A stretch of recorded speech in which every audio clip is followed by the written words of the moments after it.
Hello friends, welcome to my channel education by Alok Kumar Yadav. आज की हम इस वीडियो में न्यू टॉपिक पे चर्चा करेंगे, द वर्ब। द वर्ब में नॉन फाइनाइट्स वर्ब। तो देन आज का जो हमारा टॉपिक है वो है नॉन फाइनाइट्स वर्ब। तो वीडियो समझने के लिए अंत तक ज़रूर देखें, लाइक करें, share to your friends also. Then let us start the topic non-finites। जिन क्रियाओं में वाक्य के कर्ता के अनुसार कोई परिवर्तन ना हो, नॉन फाइनाइट्स कहलाते हैं। अर्थात जिस वर्ब पर अपने स्वयं सब्जेक्ट और टेंस को कोई प्रभाव ना पड़े, अर्थात ऐसा वर्ब जो वर्ब के सब्जेक्ट और टेंस का कोई प्रभाव ना पड़े, नॉन फाइनाइट्स वर्ब कहते हैं। और ये मुख्यतः 3 प्रकार के होते हैं। तो फर्स्ट जो है infinitive, and second participle, and third जीरेंड। A infinitive है, बी है पार्टिसिपल, एंड थर्ड जीरेंड। तो हम पहले इन्फिनेटिव के बारे में पढ़ेंगे कि इन्फिनेटिव क्या है। इन्फिनेटिव तो वर्ब की फर्स्ट फॉर्म से पहले टू लगाने से इन्फिनेटिव बनता है। अर्थात वर्ब की फर्स्ट फॉर्म प्लस ऑब्जेक्ट को क्या कहते हैं? इन्फिनेटिव कहते हैं। वर्ब की फर्स्ट फॉर्म से पहले टू लगाने से इन्फिनेटिव बनता है। जैसे दिन में सोना हानिकारक है, मैं सोने वाला हूँ, ठीक। तो ऐसे ही एग्जाम्पल आते हैं। और इसके हिंदी अर्थ में ना, नी, ने शब्द आते हैं। खास बात यह है कि इसके हिंदी अर्थ में ना, नी, ने शब्द आते हैं। नोट, जब वाक्य में किसी क्रिया में, जब सेंटेंस के किसी भी क्रिया में ना, नी, ने हिंदी अर्थ में आए तो उसकी अंग्रेजी बनाने में वर्ब से पहले टू का प्रयोग करते हैं। तो इसमें भी टू वर्ब से पहले लगाना पड़ेगा। अब हम इसके एग्जाम्पल को प्रोवाइड कराते हैं जिससे आपको समझ जाएगा। जैसे दिन में सोना हानिकारक है, दिन में सोना हानिकारक है। एग्जाम्पल है, तो हम क्या बनाएंगे? हमें सबसे पहले दिन में सोना, सोना क्या है? वर्ब है इसमें। तो वर्ब है तो सोना की मीनिंग क्या होगी? अर्थ क्या होगा? स्लीप। लेकिन हमें सोना अर्थ में, अर्थात बाद में ना, नी, ने का शब्द का प्रयोग हुआ है, ना। तो इसके लिए हम टू का प्रयोग करेंगे। तो क्या बन जाएगा ये? To sleep. अगर जब टू लग गया तो इस तो वर्ब की फर्स्ट फॉर्म आनी है। To sleep in the day, in the day is harmful,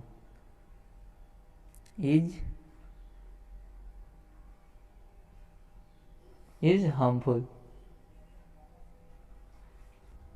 and the second example, जैसे मैं सोने वाला हूँ, तो इसके भी हिंदी अर्थ में ना, नी, ने आया है, सोना। तो I am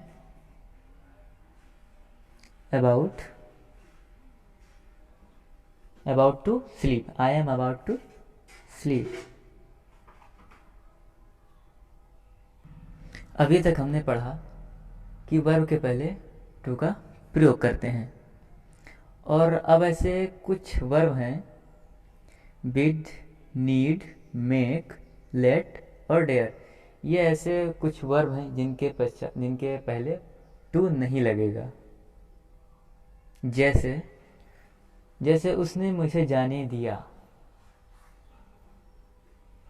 he let me go,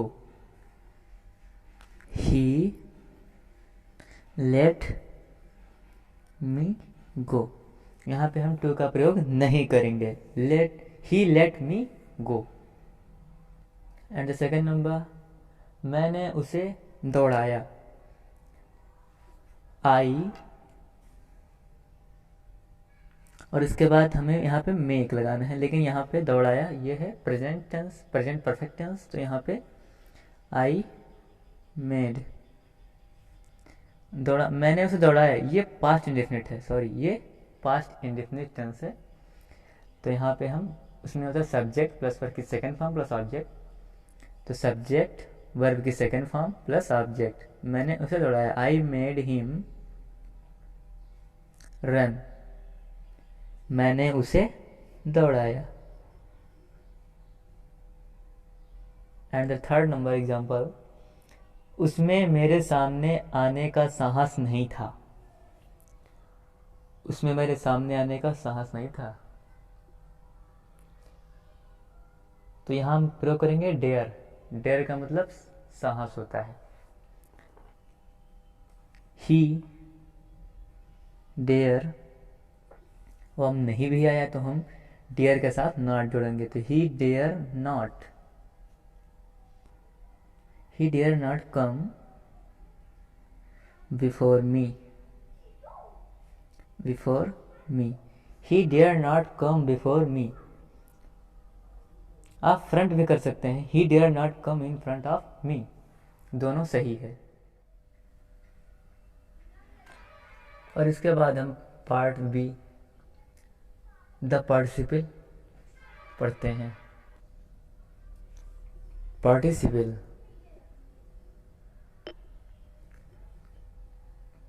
participles का 3 तरह से प्रयोग होता है।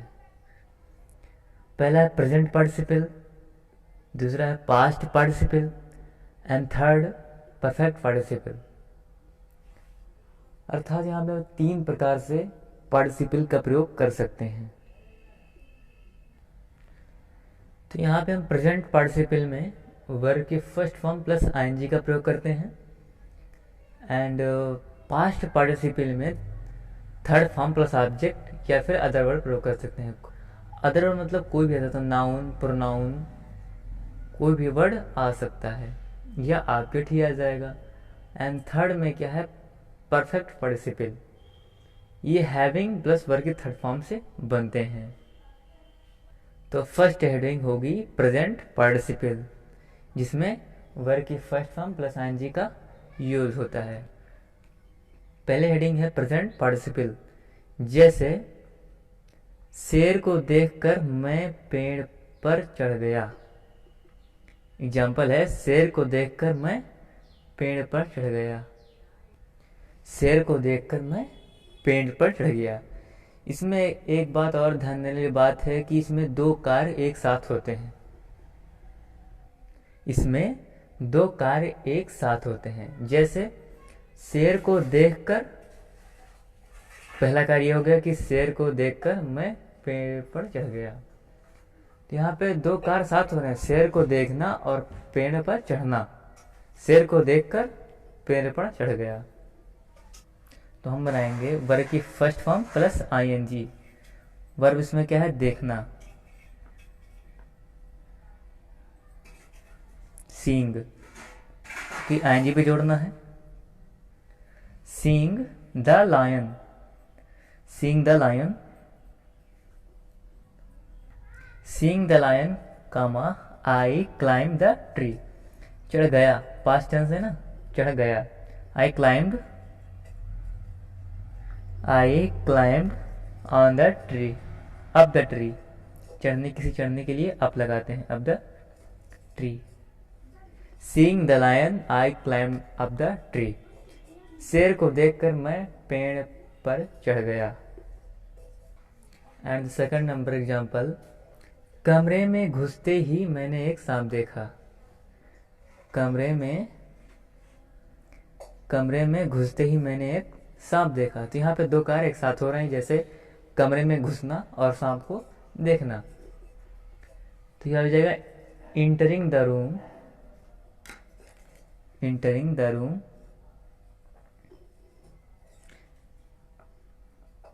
इंटरिंग द रूम मैंने एक सांप देखा। I saw a snake. Entering the room, I saw a snake. और अब हम सेकंड हेडिंग की बात करते हैं, पास्ट पार्टिसिपल, जिसमें वर्ब के थर्ड फॉर्म का प्रयोग होता है। जैसे वह एक अवकाश प्राप्त अध्यापक है,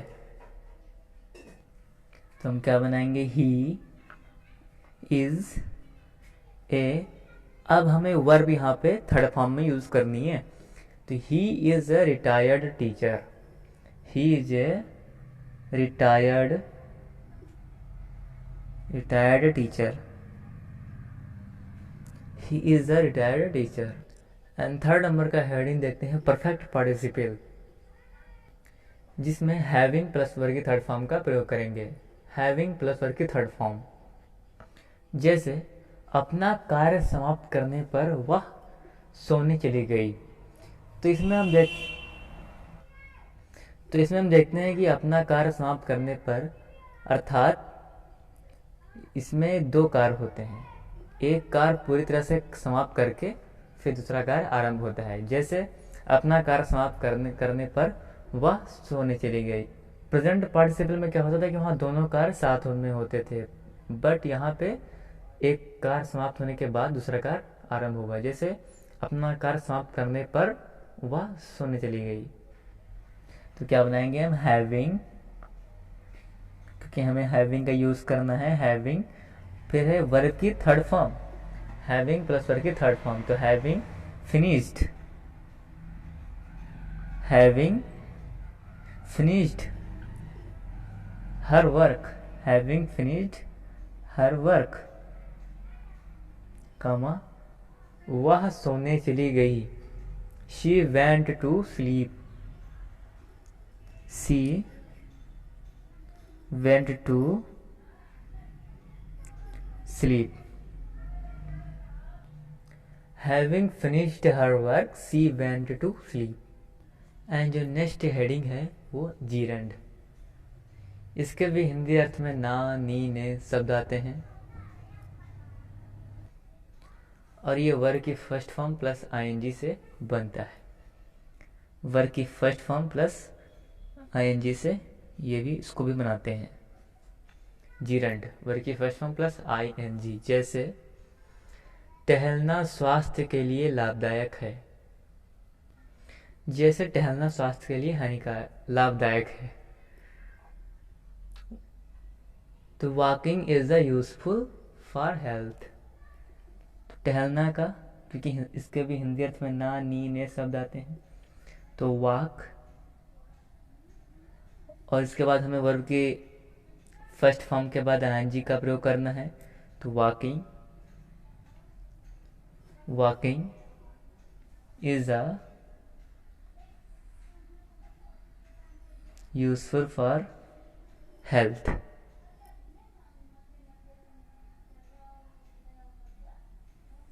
walking is useful for health. जैसे वह नाचने की शौकीन है। She is fond of dancing, she is fond of dancing. वह नाचने की शौकीन है। शौकीन की क्या लेंगे, fond of, she is fond of dancing.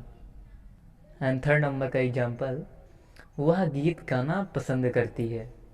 वह गीत गाना पसंद करती है, क्या बनाएंगे, she likes singing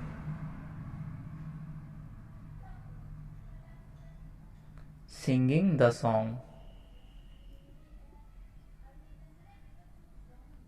she likes singing song.